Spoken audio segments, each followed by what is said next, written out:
Vous ne croirez pas à quoi ressemble la maison de Clotilde Courreau après son divorce. Regardez-la maintenant. Elle est dévastée et délabrée. À première vue, cela pourrait sembler comme une rumeur médiatique de plus, un de ces potins sans substance que les magazines People aiment tant inventer.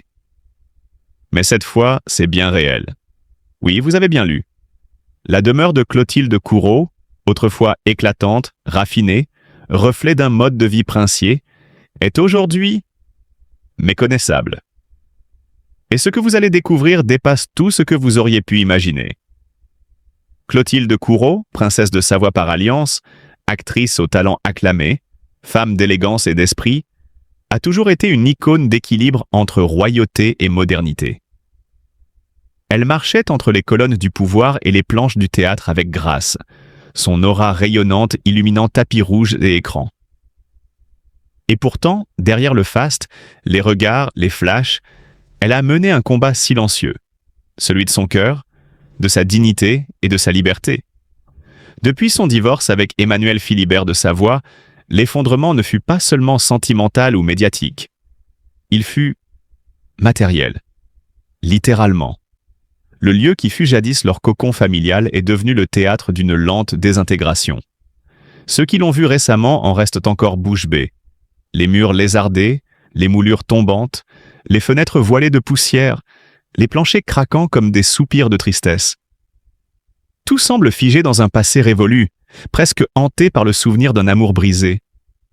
La salle de réception, autrefois le joyau de la maison, avec ses lustres en cristal, ses rideaux de velours bordeaux et ses tapis orientaux, est aujourd'hui une pièce fantomatique.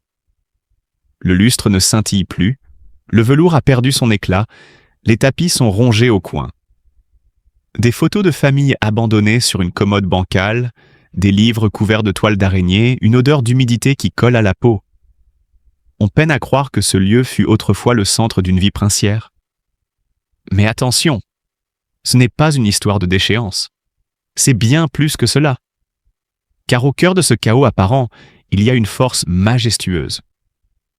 Clotilde, elle ne fuit pas, elle ne cache pas la ruine, elle l'embrasse, elle l'assume, elle la transforme. Dans cette maison blessée, elle réécrit son histoire, elle reconstruit son identité. Chaque fissure sur le mur devient un souvenir, chaque brique tombée une étape vers la renaissance. Elle aurait pu partir, vendre, oublier. Mais non. Elle reste, par dignité, par fierté, par fidélité à ce qu'elle a eu été. Elle se relève sans phare, sans faux semblant, sans maquillage. Elle n'a plus besoin de jouer un rôle, elle vit. Authentiquement, puissamment. Et cette maison, que d'aucuns qualifieraient de détruite, devient un manifeste. Le manifeste d'une femme qui a tout connu. Les projecteurs, la couronne, les drames, l'abandon. Et qui, aujourd'hui, choisit la vérité brute comme plus bel ornement. Les voisins chuchotent. Les curieux se pressent devant la grille en fer forgé rouillé. Certains la plaignent, d'autres l'admirent. Mais tous, sans exception, ressentent une chose en voyant cette maison, le respect. Car ce que Clotilde Courreau nous montre aujourd'hui, à travers ce lieu cabossé, c'est une leçon de vie. Une déclaration d'indépendance. Une œuvre d'art vivante. Un cri silencieux. Je suis là, je suis moi, et je n'ai plus rien à prouver. Les médias n'en reviennent pas. Certains parlent d'un scandale, d'un drame. Ils n'ont rien compris. Ce n'est pas un effondrement, c'est une métamorphose. Et peut-être est-ce là, dans cette maison qui ne brille plus mais qui respire la sincérité, que Clotilde Courreau a trouvé sa vraie grandeur. Loin des palais, des robes de gala, des sourires forcés, dans la poussière, dans les souvenirs, dans les larmes séchées sur les vitres, elle se dresse, immense, impérieuse, libre. Oui, la maison est détruite. Oui, elle est vieille, rapiécée, oubliée, mais elle est vivante. Elle est elle. Et Clotilde Courreau, dans cette lumière nouvelle, devient plus que princesse. Elle devient légende. Après un mariage tumultueux avec le prince Emmanuel Philibert de Savoie, Clotilde a dû faire face à une douleur profonde et à des pertes multiples. La rupture de son mariage n'a pas seulement marqué la fin d'une relation, mais aussi le début d'une période difficile, où la famille, la santé et la stabilité qu'elle pensait acquises se sont effondrées. La vie de Clotilde Courreau n'a jamais été facile, notamment avec des problèmes de santé qui l'ont affectée pendant longtemps.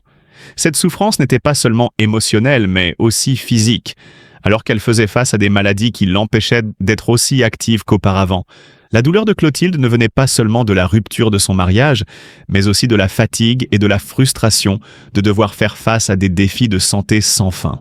Ces épreuves l'ont poussée à se tourner vers sa famille et ses amis pour trouver du réconfort, mais malgré leur soutien, elle se sentait parfois impuissante face à l'ampleur des difficultés. Après son divorce, la vie de Clotilde a changé de manière radicale. Sa maison, autrefois symbole de stabilité et de bonheur familial, est devenue un lieu de solitude et de dévastation. Ce qui était autrefois un espace chaleureux et accueillant est maintenant un lieu où les murs sont fissurés, la peinture se décolle et l'atmosphère est froide et sombre. La maison, qui abritait des souvenirs de moments heureux en famille, est aujourd'hui un endroit mélancolique, un reflet des souffrances qu'elle a vécues. L'apparence de la maison de Clotilde après son divorce est véritablement déconcertante. Ce qui était autrefois un lieu où elle se sentait protégée est devenu un lieu dégradé. Les meubles anciens et usés, les murs décrépits et les fenêtres poussiéreuses témoignent d'une vie qui a été marquée par la perte et la douleur. C'est un lieu où les souvenirs du passé semblent maintenant lourds, et chaque recoin semble porter le fardeau des épreuves qu'elle a traversées. La maison, délaissée et laissée à l'abandon, devient ainsi un miroir de son état d'esprit, brisé, fatigué et rempli de tristesse. Mais même dans cette douleur intense, Clotilde ne se laisse pas abattre. Elle lutte contre ses démons intérieurs, avec l'espoir de se relever et de reconstruire sa vie. Bien que la maison soit en ruine, le cœur de Clotilde reste rempli d'espoir. Elle croit qu'un jour, elle trouvera la force de reconstruire sa vie, de rénover non seulement sa maison, mais aussi son bien-être émotionnel et physique. L'histoire de Clotilde Courreau est un exemple de résilience et de force face à l'adversité. Même si les épreuves de la vie lui ont causé une immense douleur et une profonde dépression, elle ne se laisse pas vaincre. La maison dégradée et le poids des souvenirs ne définissent pas son avenir. Clotilde, avec sa détermination, saura surmonter ces moments difficiles et, un jour, repartir de l'avant, reconstruisant une vie pleine de lumière et d'espoir. Clotilde Courreau, ce nom résonne comme une douce mélodie dans l'histoire du cinéma français, mais aussi dans les couloirs secrets des palais européens. Elle n'est pas seulement une actrice, une comédienne aux 1000 visages, elle est aussi une princesse, une muse moderne qui allie avec une grâce saisissante le glamour, la noblesse, l'art et la liberté. Née le 3 avril 1969 à Levallois-Perret, Clotilde est la fille d'un haut fonctionnaire et d'une femme passionnée d'art. Dès son plus jeune âge, elle démontre une volonté farouche de s'affranchir des conventions et de vivre intensément chaque pulsation de la vie. Ce qui frappe d'abord chez Clotilde Courreau, c'est son regard. Un regard magnétique, insaisissable, dans lequel brûle à la fois le feu de la révolte et la tendresse d'un cœur immense. Elle commence sa carrière artistique avec la même fougue qui la caractérisera toute sa vie. Formée au Cours Florent, puis au Conservatoire de Paris, elle ne tarde pas à séduire critiques et réalisateurs. En 1991, son rôle bouleversant dans Chicago. Le Petit criminel de Jacques Doyon lui vaut une nomination au César du meilleur espoir féminin et le prix de la meilleure actrice à la Berlinale. Ce n'était pas simplement une performance, c'était une révélation. Le monde venait de découvrir une étoile d'un éclat brut. Mais Clotilde Courreau n'est pas de ces étoiles qui brillent docilement dans le ciel cinématographique. Elle est un astre libre, imprévisible. Chaque rôle qu'elle choisit est un cri, une déclaration. De « Emmène-moi » à « La vie promise », de « Rien sur Robert ». À les morsures de l'aube, elle explore des femmes brisées, insoumises, vibrantes, parfois tragiques mais toujours magnifiques. Elle se glisse dans leur peau avec une intensité presque mystique. On la sent habiter ses personnages, leur prêter son souffle, son âme, jusqu'à l'épuisement. Et puis, comme si sa vie était un conte écrit par un poète moderne, Clotilde devient, en 2003, Son Altesse royale, la princesse de Savoie, duchesse de Savoie, épouse d'Emmanuel Philibert de Savoie, héritier d'une des plus anciennes familles royales d'Europe.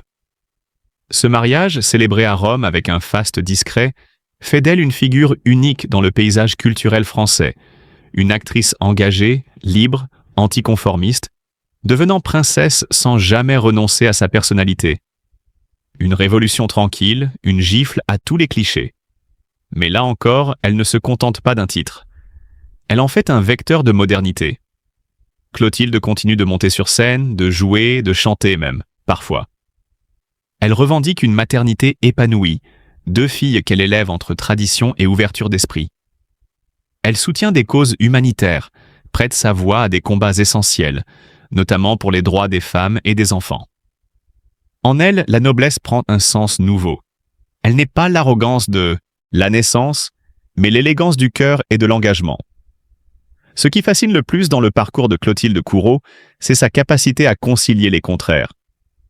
Elle est à la fois rebelle et royale, artiste et aristocrate, vulnérable et indomptable. Sa carrière est une ode à la liberté, à la passion, à l'art qui ose déranger.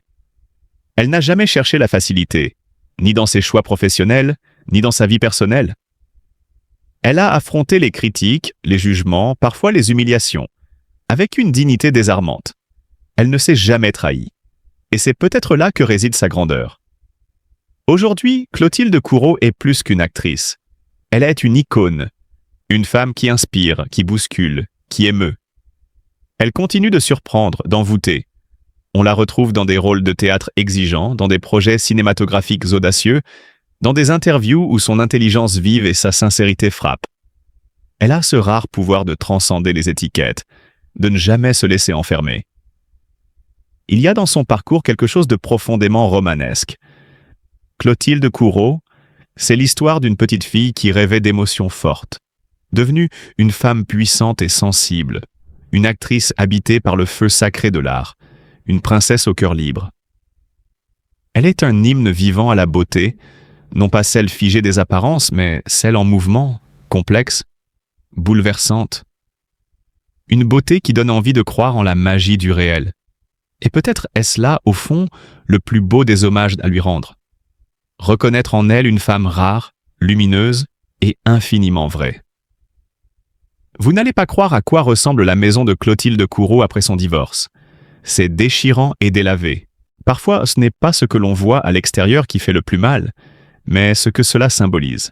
La maison de Clotilde Courreau, autrefois pleine de lumière, de chaleur et de souvenirs heureux, est aujourd'hui à l'image de son cœur brisé, un lieu marqué par le silence, l'absence et le temps qui ne guérit pas tout.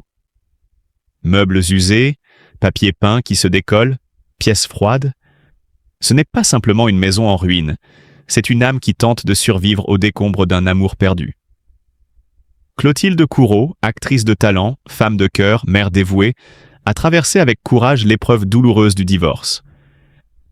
Elle qui donnait tant sans jamais rien exiger, se retrouve aujourd'hui dans une solitude poignante que peu peuvent enfin comprendre. Derrière les murs défraîchis et les rideaux décolorés se cachent des nuits sans sommeil, des larmes silencieuses, des espoirs déçus. Et pourtant, elle ne demande rien. Aucun cri, aucune plainte. Seulement un regard, un geste, une pensée, un peu de compassion dans un monde souvent aveugle à la douleur des autres. C'est pourquoi il est temps, plus que jamais, de réapprendre à aimer, à tendre la main à ceux qui souffrent en silence, à regarder au-delà des apparences, des photos glacées dans les magazines. Clotilde pourrait être votre sœur, votre amie, votre voisine. Elle est une femme comme tant d'autres, qui mérite d'être aimée, soutenue et jamais oubliée. Aimons un peu plus fort. Jugeons un peu moins. Et souvenons-nous que parfois, une maison en ruine est le reflet d'un cœur qui attend juste un peu de lumière. Quelle forme de leadership choisir pour motiver et associer ses équipes? Sur qui et quoi s'appuyer pour construire cette école du futur qui se profile d'ores et déjà dans bon nombre d'établissements? Nous avons 1 heure à peu près pour en discuter. J'ai le plaisir aujourd'hui d'accueillir 5 intervenants, à commencer par nos intervenants en présentiel. Madame Virginie Despréto-Boffa, vous êtes directrice de l'école maternelle Font-Colombe dans le 3e arrondissement de Marseille. Bonjour. À votre droite, donc Christophe Caron, vous êtes directeur de projet numérique et forme scolaire pour le ministère de l'Éducation nationale et de la jeunesse. Pierre Castro, vous êtes directeur délégué aux formations professionnelles et technologiques en établissement pour le lycée La Venise Verte à Niort. Et enfin, Franck Fauquemberg, vous êtes directeur général adjoint de la jeunesse, de l'éducation et de l'épanouissement pour le conseil départemental de la Vienne.